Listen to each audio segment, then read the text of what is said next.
لا يكلف الله نفسا إلا وسعها، لها ما كسبت وعليها ما اكتسبت.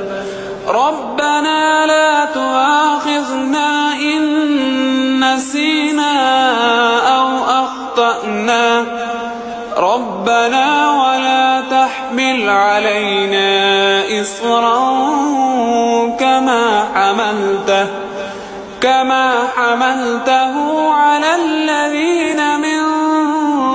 قبلنا، ربنا ولا تحملنا ما لا طاقة لنا به، واعف عنا واغفر لنا وارحمنا